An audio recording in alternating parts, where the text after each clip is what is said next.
Hello साथीहरू, election नजिक आए तापनि तपाईँहरूको voter ID card under education केसेसमा आएर रिजेक्टेड भइसकेको छ भनेदेखि यसलाई अपिल कसरी गर्नुपर्छ अनलाइनबाट आज तपाईँहरूलाई सिकाउन गइरहेछु। सबैभन्दा पहिला गुगलमा गएर यो voters.eci.gov.in तपाईँले सर्च गर्नुपर्नेछ। यदि त्यो भएन भनेदेखि भोटर सर्भिस पोर्टल भनेर लेखेर पनि सर्च गर्न सक्नुहुन्छ।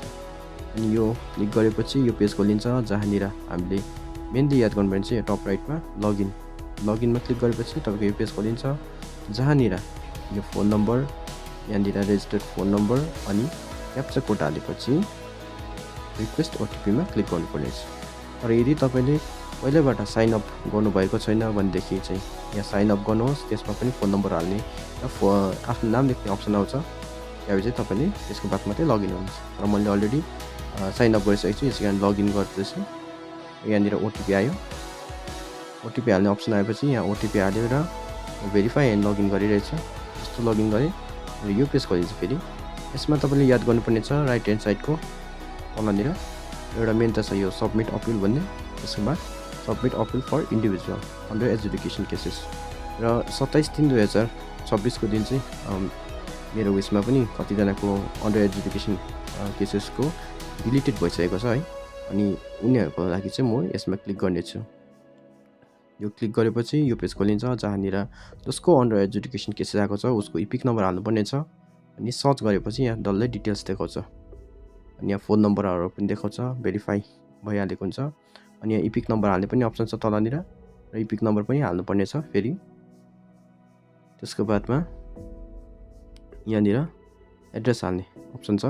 यहाँ एड्रेसमा चाहिँ एकदमै 250 क्यारेक्टर मात्रै भएकोले गर्दाखेरि एउटा फर्मेट बनाएको छु मैले चाहिँ, र यसको हिसाबमा नै म हाल्नेछु।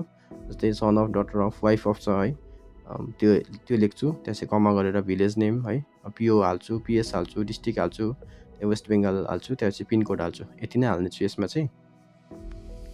त्यसपछि यहाँ तल तपाईँले 1000 क्यारेक्टरको एउटा ब्रिफ डिस्क्रिप्सन देख्नुपर्ने छ है, अपिल किन गर्नुभएको भनेर। र यो यति तारिक चाहिँ मेरो यस्तो भएर चाहिँ डिलिटेड भएको थियो र मेरो सिरियल नम्बर यति हो, पार्ट नम्बर यति हो भन्ने कुराहरू लेखेको छु मैले। र यसलाई नि तपाईँले फलो गर्नु सक्नुहुनेछ है, म डिस्क्रिप्सनमा हालिदिनेछु। अनि यहाँनिर तलपट्टि पनि यहाँ 500 क्यारेक्टरको हाल्नेछ र यस्तो प्रकारले लेखेको छु मैले, र तपाईँले यसलाई नै फलो गर्नु सक्नुहुनेछ है। त्यसपछि तपाईँले यहाँनिर प्लेसको नाम हाल्नुपर्ने छ जहाँबाट तपाईँले अप्लाई गर्नुभएको छ। अनि सबमिट बटनमा क्लिक गरेपछि एउटा पेज खोलिन्छ जहाँनिर तपाईँले आधार नम्बर हाल्नुपर्ने छ।